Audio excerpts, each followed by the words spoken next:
मनुष्य की सबसे बड़ी भूल यह है कि वह सुख को बाहर खोजता है, और यह भूल साधारण नहीं है, यह पीढ़ियों से चली आ रही है। बचपन से हमें सिखाया गया कि सुख कहीं बाहर है, किसी वस्तु में, किसी व्यक्ति में, किसी पद में, किसी उपलब्धि में। लेकिन जरा ठहर कर देखो, जब भी तुम्हें लगा कि अब सुख मिल गया, क्या वह टिक पाया? नया घर मिला, कुछ दिन आनंद, फिर वही खालीपन। पैसा आया, कुछ समय उत्साह, फिर वही बेचैनी। रिश्ता मिला, आरंभ में रस, फिर शिकायतें। यदि सुख सच में बाहर होता तो एक बार मिल जाने के बाद वो कभी जाता ही नहीं, लेकिन वह जाता है, बार बार जाता है, और हर बार तुम्हें और ज्यादा खाली कर जाता है।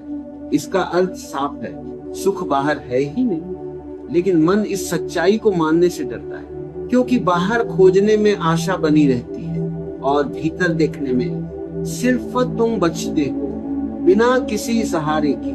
मन कहता है थोड़ा और कमा लो, सुख आ जाएगा, थोड़ा और नाम मिल जाए, सुख आ जाएगा, बस ये व्यक्ति बदल जाए, सुख आ जाएगा। मन हमेशा भविष्य में सुख टाल देता है, और यही मन की चाल है। ध्यान रखना, भविष्य में रखा गया सुख कभी वर्तमान में नहीं आता, क्योंकि जब भविष्य आता है वह वर्तमान बन जाता है, और मन फिर सुख को आगे सरका देता है। इसलिए मनुष्य जीता ही नहीं, सिर्फ इंतजार करता है। अब एक गहरी बात समझो, सुख कोई वस्तु नहीं जिसे पाया जा सके। सुख एक अवस्था है, और अवस्था बाहर से नहीं आती, वह भीतर उगती है। वह भीतर उगती है, जैसे फूल बाहर से नहीं लाया जाता, वो बीज के भीतर से फूटता है।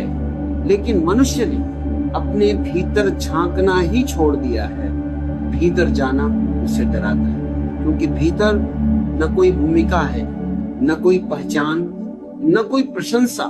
भीतर सिर्फ तुम हो, नंगे, अकेले, सच के सामने। और यही कारण है कि लोग शोर पसंद करते हैं, टीवी, मोबाइल, भीड़, बातें, क्योंकि शोर में भीतर की आवाज दब जाती है।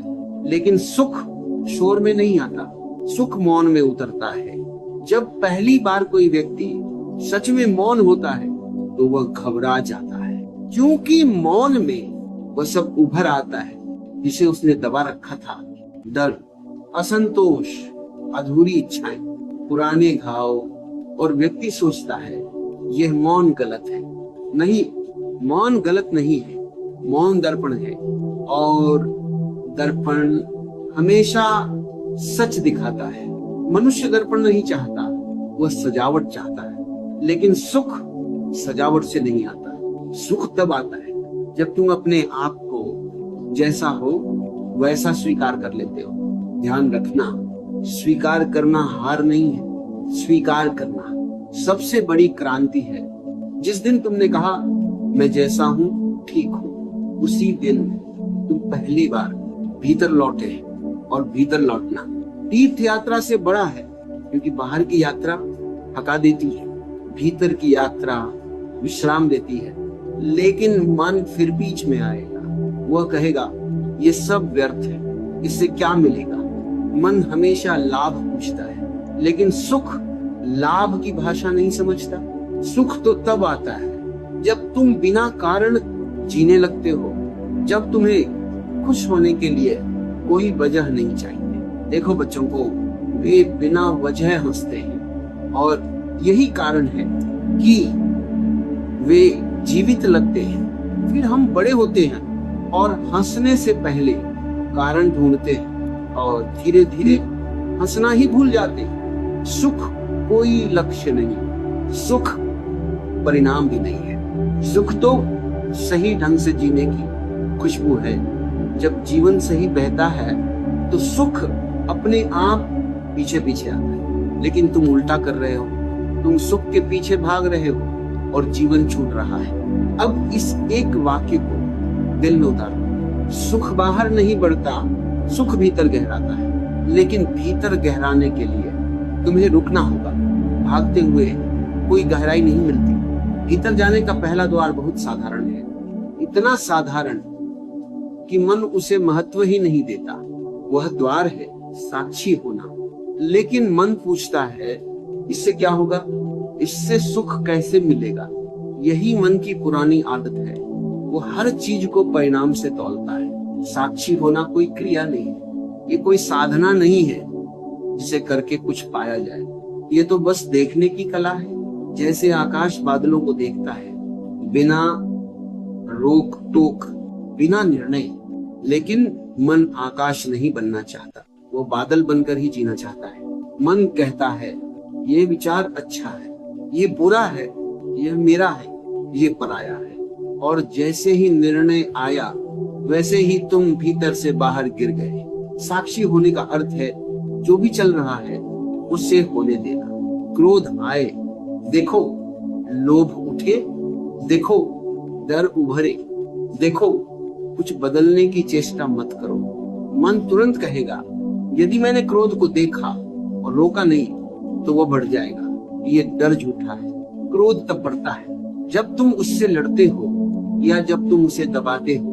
देखना, न लड़ना है न दबाना, देखना, प्रकाश डालना है। और प्रकाश में अंधकार टिक नहीं सकता। लेकिन मन फिर चाल चलेगा, वो कहेगा मैं देख रहा हूं। जैसे ही मैं आया देखना चला गया, क्योंकि साक्षी में मैं नहीं होता, वहां केवल देखना होता है। ये बहुत सूक्ष्म बात है और इसी सूक्ष्मता में लोग चूक जाते हैं। लोग ध्यान को कोई प्रयास बना लेते हैं, कोई अनुशासन, कोई कठोर अभ्यास। लेकिन भीतर की यात्रा कठोरता से नहीं होती। भीतर जाने के लिए कोमल होना पड़ता है। जैसे कोई व्यक्ति कांटे को निकालने के लिए उसी कांटे का उपयोग करता है, फिर दोनों को फेंक देता है, वैसे ही साक्षी भी एक साधन है, मंजिल नहीं। लेकिन जब तक तुम भीतर की भीड़ से पहचान तोड़ नहीं लेते तब तक साक्षी जरूरी है। अब एक और गहरी बात समझो। तुम सोचते हो कि तुम विचार हो, लेकिन यदि तुम विचार होते तो तुम उन्हें देख कैसे पाते। तुम सोचते हो कि तुम दुख हो, लेकिन यदि तुम दुख होते तो तुम कह कैसे पाते मुझे दुख हो रहा है। देखने वाला कभी देखा गया नहीं होता। यही एक वाक्य पूरा धर्म है, लेकिन मन इसे बौद्धिक बना देता है। वह कहता है हाँ समझ गया, ध्यान रखना।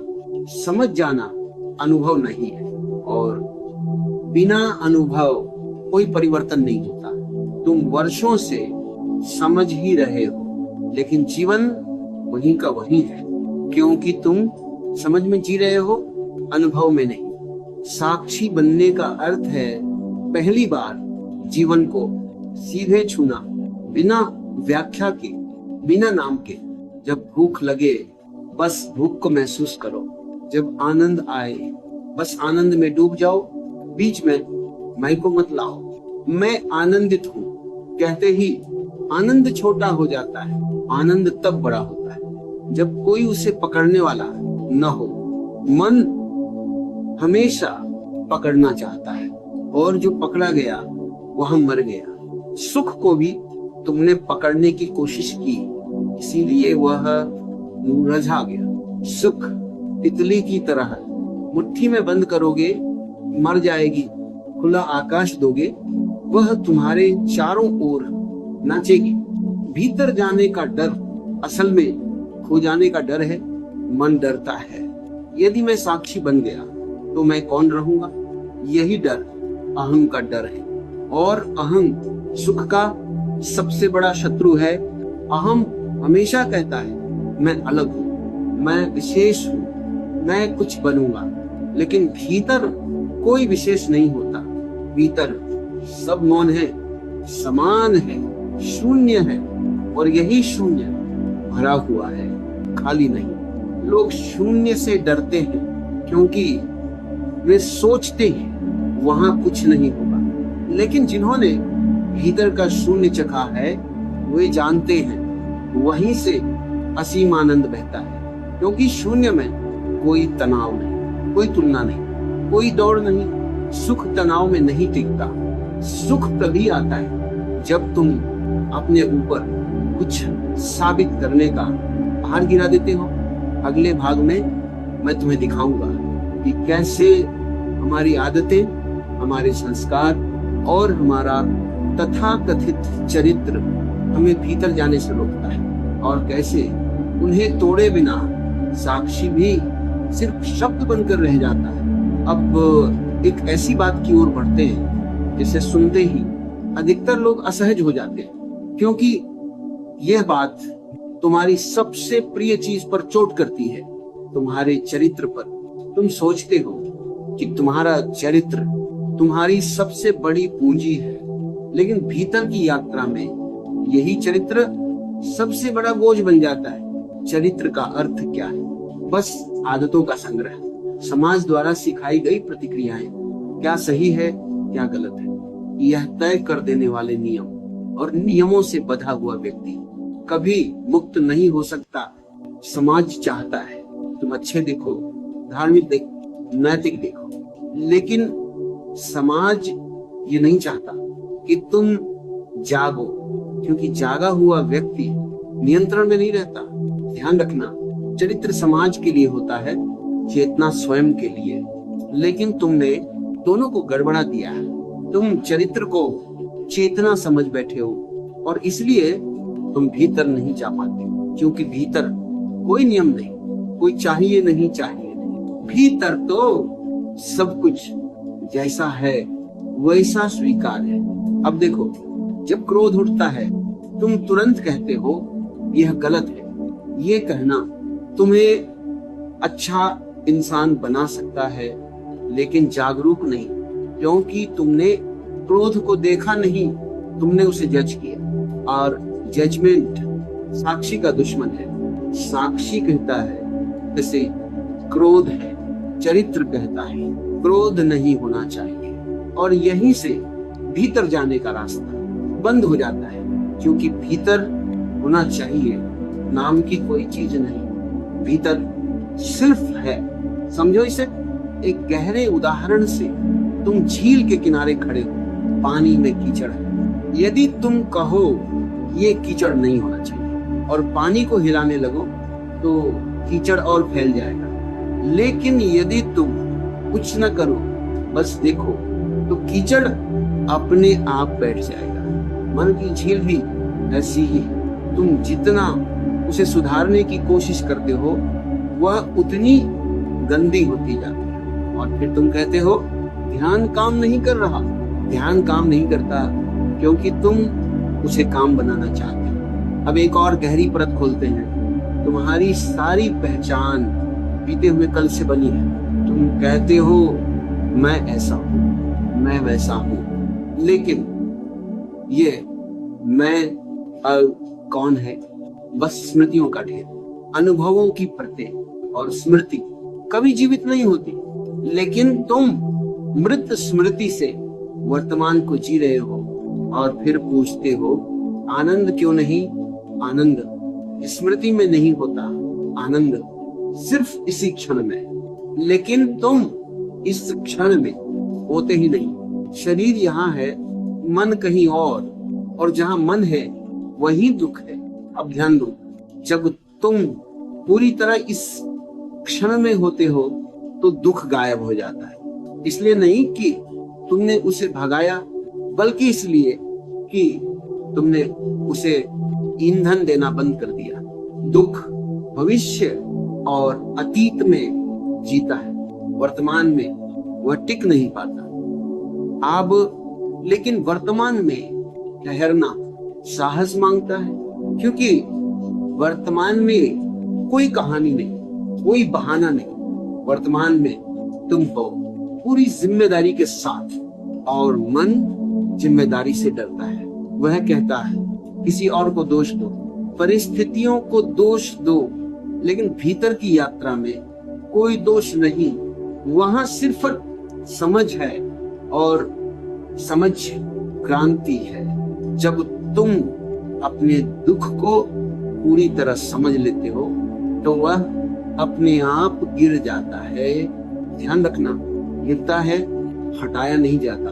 जो हटाया जाता है वह लौट आता है।